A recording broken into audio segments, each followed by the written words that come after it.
Hello जी, अस्सलाम वालेकुम। Welcome back to my channel. I hope सब खैरियत से होंगे, ठीक ठाक होंगे, मज़े में होंगे, खुश होंगे। तो भाईजान आज मेरी वीडियो बनाने का मकसद ये है कि बहुत से लोग मेरे से पूछ रहे थे कि भाईजान आपका टोटल एक्सपेंस कितना आया, आप का एक्सपीरियंस कैसा रहा, आपका पेट्रोल कितना लगा है, आपने रूम रेंट कितना दिया है, फेरी में डोस वगैरह क्यों नहीं गए। तो ये सारा कुछ मैंने आज पॉइंट्स बना के नोट किया हुआ है, तो मैं आज आपको सारा कुछ बताऊँगा।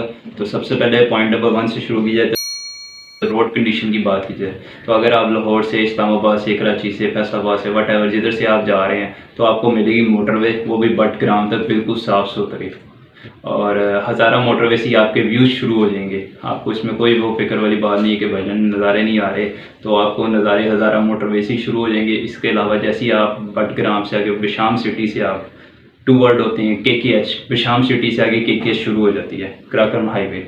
तो अगर आप वहाँ से होते हैं शुरू, तो आप समझ लें आपने बिशाम से है ना, आपको पत्थन तक बिल्कुल साफ़ सुथरा रोड मिलेगा। बीच में कुछ ऐसे पैचेस आएंगे जहाँ पे 5 मिनट होगा, 10 मिनट होगा, ऑफ रोड मिलेगा। वो इस वजह से मिलेगा क्योंकि ऊपर से लैंड स्लाइडिंग होती है, जिसकी वजह पत्थर वगैरह गिरते हैं, रोड तबाह हो जाती है। बाज़ औक़ात आपको कई जगह पे लैंड स्लाइडिंग भी मिल सकती है, हमें भी एक जगह मिली है, तो वो भी मैं आगे चल के आपको बताऊँगा। पत्थन से जैसे ही आप आगे धासू तक जाते हैं, धासू तक भी बिल्कुल क्लियर है, कोई ऐसा मसला नहीं है। आप बल्कि धासू सिटी से गुजरते हुए जाते हैं और वहाँ तक बिल्कुल ठीक। दासू से जैसे ही आप आगे निकलेंगे, आगे आता है एक नाला, उच्चड़ नाला। नाला तो इस नाम का ही है, आता तो साफ पानी ही है। वहाँ से वो पानी साफ क्रॉस होता है। यहाँ पे दरिया चल रहा है, इंडस्ट्री चल रहा है, तो वो पानी के अंदर से आपको गाड़ी क्रॉस करनी पड़ेगी। तो वो समझ ले एक थोड़ा सा डिफ़िकल्ट होगा आपके लिए। इसके अलावा अगर आप क्या कहते हैं, जैसे वो नाला क्रॉसिंग करेंगे आपको तकरीबन आधा घंटा फिर ऑफ रोड मिलेगा। उसकी वजह क्यों है? क्योंकि वहाँ पे बन रहा है डैम, दयामी डैम बन रहा है, जिसकी वजह से आपको थोड़ी ट्रैफिक मिल सकती है, क्योंकि वहाँ पे हैवी रूट ट्रैफिक है, इस वजह से आपको ट्रैफिक मिल सकती है वहाँ पे। जैसे ही आप वो क्रॉस करेंगे, धासू क्रॉस करने के बाद आप आगे चलास की तरफ टूवर्ड होंगे, तो चलास तक बिल्कुल साफ़ सुथरा, कोई ऐसा मसला नहीं है। लेकिन चलास से जैसे ही आप आगे निकलते हैं थोड़ा, तो तत्ता पानी आता है। तत्ता पानी के पहाड़ है ना, वो मिट्टी वाले पहाड़ हैं। तो अमूमन वहाँ पर बारिशों वाले दिनों में सुना है कि बहुत ज़्यादा लैंड स्लाइडिंग होती है।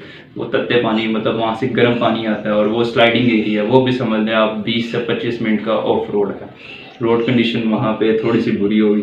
जैसे ही आप तत्ता पानी क्रॉस करेंगे, आगे से आपको रोड बिल्कुल साफ़ सुथरी मिलेगी। तो वो रोड क्रॉस करने के बाद आप पहुँचते हैं रायकोट ब्रिज। रायकोट ब्रिज वहाँ से जाता है फेरी मेडोज़ का रास्ता। तो वो मैं अभी आपको बताऊँगा कि फेरी मेडोज़ क्यों नहीं गए, वो आगे चल के आपको बताऊँगा। अब रायकोट से ब्रिज से आप लोग पहुँचते हैं गिलगित। गिलगित तक भी रोड बिल्कुल साफ़ है, कोई ऐसा मसला नहीं। जैसे ही गिलगित से आप हुंजा की तरफ जाते हैं या स्कर्दू की तरफ जाते हैं, स्कर्दू आपको बाद में बताता हूँ, पहले हुंजा बताता हूँ। अगर आप हुंजा की तरफ जाते हैं, हुंजा के आप सारे रूट्स, सारी मतलब जितने भी पॉइंट्स हैं आप गाड़ी के ऊपर कर सकते हैं इजीली। चाहे आपके पास आल्टो है, मेहरान है, वट एवर जो भी गाड़ी है, आप इजीली है ना गाड़ी पे जा सकते हैं। खंजराब पास तक भी गाड़ी जा सकती है, आल्टो मेहरान भी जा सकती है। हालांकि हमारे पास होंडा सिटी थी 2004 मॉडल की, तो वो तो ईज़िली जा सकती है। इसके अलावा आप वापस आ जाएं, 2 दिन रह के हम हुंजा से हम निकले, वापस आए। अब हम स्कर्दू की तरफ गए, तो हम आपको स्कर्दू का रूट बताता हूँ। स्कर्दू के सारे पॉइंट्स हैं यहाँ पे गाड़ी जा सकती है, लेकिन देवसई वाला पॉइंट है, वहाँ पे समझ लें आप गाड़ी के साथ ज़्यादती करेंगे, मेरा मानना है। क्योंकि अभी तक उस रूट को क्लियर नहीं किया गया, जिसकी वजह से वहाँ पे गाड़ी नहीं जा सकती। हाँ, गाड़ी जा सकती है, सिर्फ सतपारा लेक तक जा सकती है, सतपारा गांव तक जा सकती है, उससे आगे बिल्कुल नहीं जा सकती, क्योंकि उससे आगे लैंड स्लाइडिंग हुई भी है और पथरीला रोड है, सारा ऑफ रोड है। मतलब आप स्कर्दू से देवसई तक 40 किलोमीटर रास्ता है, जो कि सारा ऑफ रोड है। अगर आप कोशिश करें तो वहाँ पे जीप तक जा सकें, लेकिन अभी फ़िलहाल रास्ता बंद था देवसई नेशनल पार्क का, जिस वजह से हम हाफ रूट से वापस हो गए थे। अब पॉइंट नंबर 2 की बात की जाए कि फेरी मेडोज़ क्यों नहीं गए। तो फेरी मेडोज़ यार हम इस वजह से नहीं गए क्योंकि हमने जब रायकोट ब्रिज पहुँचे, चिल्लास रात गुजार के हम नेक्स्ट डे रायकोट ब्रिज पहुँचे, हमने उनसे जाके भजन पूछा कि रेंट कितना है। हम एज यूजुअल यूट्यूब और गूगल से रिसर्च वगैरह करके गए थे, 8 से 10 हज़ार रुपये जीप रेंट है। जब वहाँ पे जाके पहुँचे तो उन्होंने बताया कि भजन 14,100 रुपया, जो कि फ़ाइनल है, इससे ना 1 रुपया कम होगा ना 1 रुपया ज़्यादा होगा।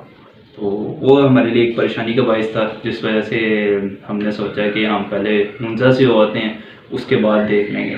लेकिन जब हमने पूरा वो एस्टिमेट किया कि हम 5 लड़के 14,100 रुपये भर के जीप का जाएंगे, तो एक दिन रहेंगे, 5,000 हमने रेंट भी देंगे, क्योंकि खाना पीना हमने कहा कि हम अपना गाड़ी में रख के जाएंगे, साथ तो लेके नहीं जा सकते, क्योंकि 15 मिनट का ऑफ रोड जीप है, उसके बाद 3 घंटे की ट्रैकिंग है पैरामीडोर्स की। जिस वजह से हमने कहा कि भजन के मतलब हमारा 5 दिनों का 30,000 लग रहा था पैरामीडोर्स का। तो हमने कहा कि पहले हम जाके हुंजा हो आते हैं, उसके बाद हम इसका प्लान रख लेते हैं।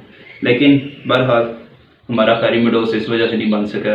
एक तो पहली पॉइंट था कि जीप का रेंट ज़्यादा था और हमारे आधे से ज़्यादा बजट के पैसे पैरामीडोर्स पे लग रहे थे। उस पर पैसे बचा के हम लोग स्कर्दू को जाके, स्कर्दू हमारे लिए बहुत अच्छा और बेस्ट सीन था।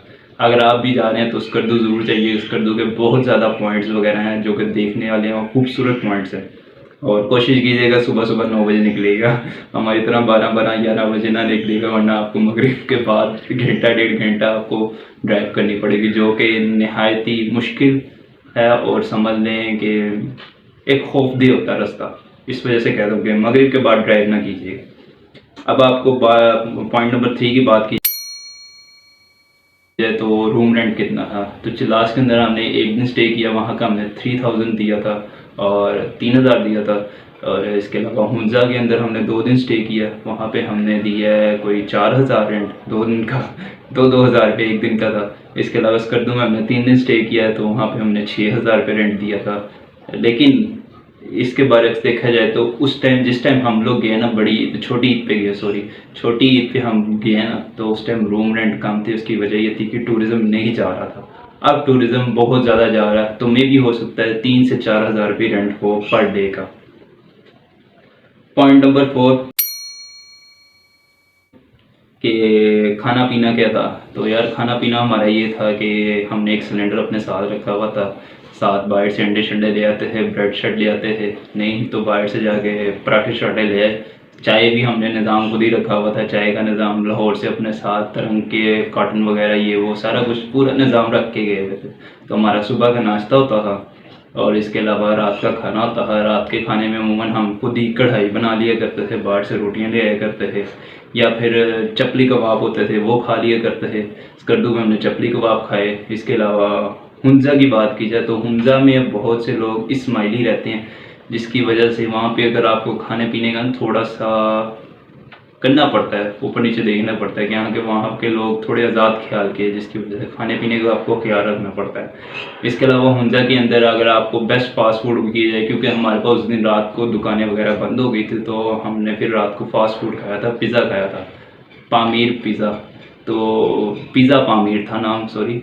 तो उसका लार्ज पिज़्ज़ा खाया था 2400 का, जो कि नहायत ही मज़ेदार था। अगर आप हुंजा जाएँ तो ज़रूर पामीर पिज़्ज़ा खाइएगा, बाजार के अंदर ही है ऊपर करके, बल्कि आपको नज़र भी आ जाएगा, बड़ा सा बोर्ड लगा हुआ है। पॉइंट नंबर 5, आपका पेट्रोल कितना लगा। तो ये सबसे मेजर पॉइंट आता है कि लोग पूछते हैं कि पेट्रोल कितना लगा। वजन पेट्रोल की बात की जाए तो हमारा पूरे टूर का देखा जाए तो 62,000 का पेट्रोल लगा और 7 से 8,000 रुपये का इंजन ऑयल था। लगभग देखा जाए तो 70,000 हमारा सारी पेट्रोल पी गया और कुछ भी नहीं हुआ। हालांकि हमारी गाड़ी ने अच्छी एवरेज दी है, 15 की एवरेज दी है, 15 की एवरेज दी है, 16 की एवरेज दी है, पहाड़ों के अंदर इसने 14 तक की एवरेज दी है। लेकिन फिर भी आपको पता है इतने लंबे टूर पर जाते हैं तो ऊपर से पेट्रोल भी कौन सा होता है। 282 रुपये लीटर के हिसाब से हमने पेट्रोल डलवाया था। Point number 6, light issue Hunza के अंदर और स्कर्दू के अंदर लाइट का इशू है। 2 घंटे सिर्फ लाइट आती है दिन में, वो भी रात को 6 से 8 बजे तक आ गई, 6 से 9 आ गई, नहीं आई तो नहीं आई, वरना सारा दिन जनरेटर चल रहे होते हैं या फिर कुछ ने सोलर चलाए होते हैं तो सोलर चल रहे होते हैं। इसके अलावा वहाँ पे लाइट का बहुत ज़्यादा इशू है, इसलिए अगर आप जा रहे हैं तो पावर बैंक शैंक अपने साथ लेके जाइएगा। और पॉइंट नंबर 7,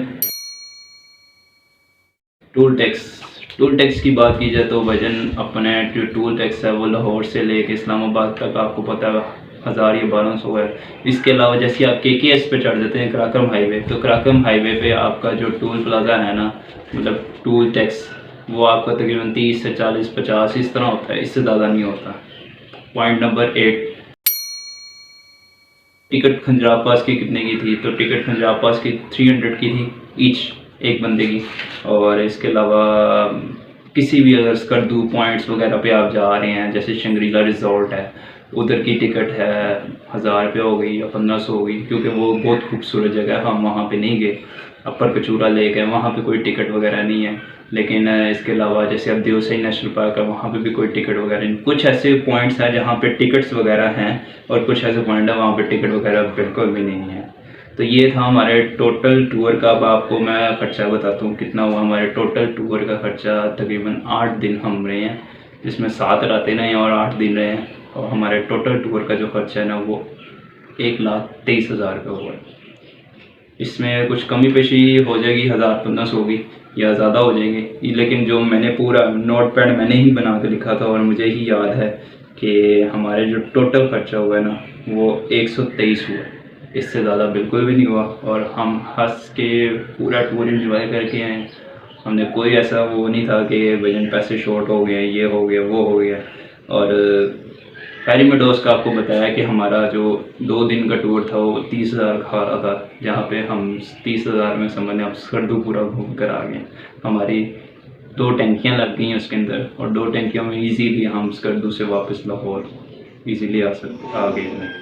तो ये थी वीडियो मेरी, इंशाल्लाह आपको पसंद आई होगी, इन्फॉर्मेशन मिलेगी। इसके अलावा अगर आप भी कुछ पूछना चाहते हैं तो ज़रूर मुझे कमेंट्स में बताइएगा, मैं इंशाल्लाह आपको ज़रूर जवाब दूँगा। तब तक के लिए अल्लाह हाफ़िज़। दुआ में याद रखिएगा और चैनल को सब्सक्राइब करें, लाइक करें। मिलेगा आपको नेक्स्ट वीडियो में, तब तक के लिए अल्लाह हाफ़िज़।